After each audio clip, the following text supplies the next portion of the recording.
Hey, what is going on, everybody? In this video we are going to be covering using altered dominant chords in your piano playing, what they are, here's an example how you can use them, and also using them for improvisation. So what is an altered dominant chord? It's a very important chord to learn how to use because it introduces a lot of tension to chord progressions. If we were to take a simple chord progression like this, C minor going to G, going to A flat, going to F minor. We can use altered dominant chords to add interest to chord progressions. So again, using that triad chord progression you just saw,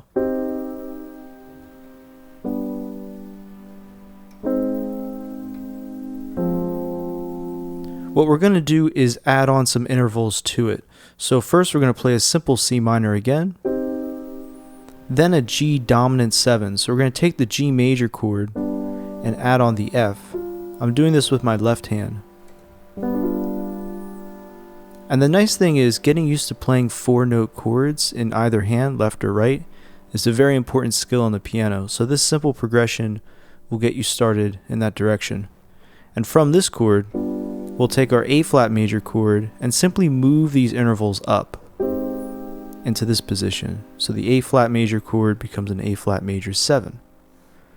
And then we'll finish with the F minor 7 right here. So one more time, C minor, G7, A flat major, F minor. Okay, so now that we have the chord progression down, we can see where our dominant 7 chord is, obviously. It comes up on the G7 chord, and by altering this chord, we can create some interest. It's oftentimes kind of confusing to people how you alter a dominant chord, but what you're doing is you're simply taking the intervals that are in the chord, for instance the 5th, and altering it. You can flatten it, or you can raise it. This obviously introduces even more tension into the dominant 7 chord, which gives you nice resolutions into other chords. It adds this sense of tension and release to your music, which is very satisfying to the ear, and definitely is predominant in different styles of music. So let's do this again. But instead of playing the altered dominant from here, let's make things even more convenient for ourselves. So from the C minor chord, what we're going to do is play a G7 chord as an inversion, meaning the lowest note is a B.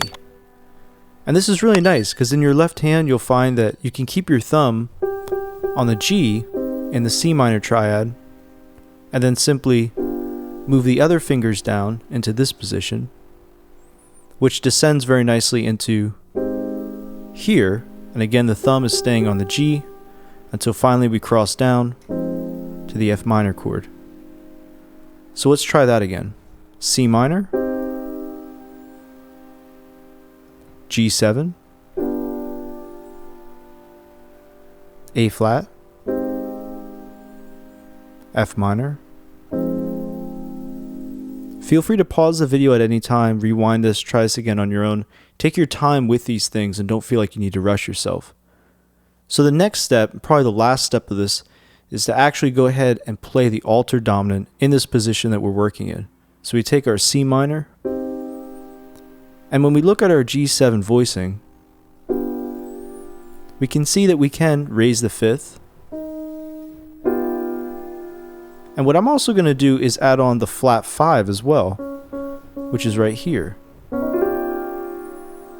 And here we get a really interesting voicing for that G7 chord, where we have both the sharp 5 and the flat 5. And it's nice too because all these notes, this cluster right here, is very close to the C, which is a very important note in the oncoming chord of the A flat major 7. So again, we take a listen to that.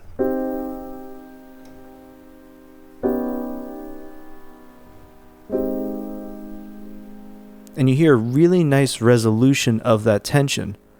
On its own, the chord is very dissonant, and it's supposed to be.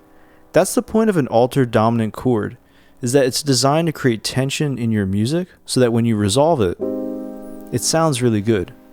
And a lot of times in a minor key, in this case we're in the key of C minor, going to the flat 6 major chord is a very useful resolving chord. So it's a very useful resolving chord to go to.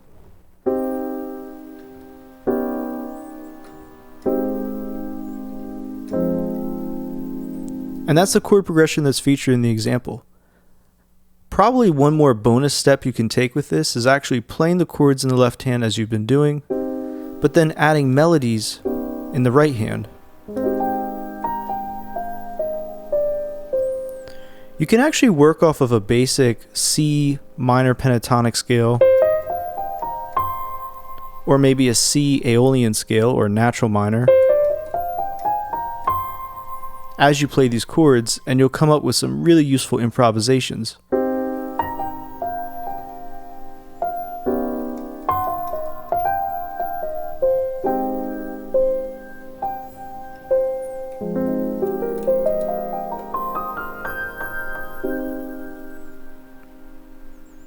It's a fun way to practice where the right hand is creating melodies and the left hand is playing this very tension-infused chord progression.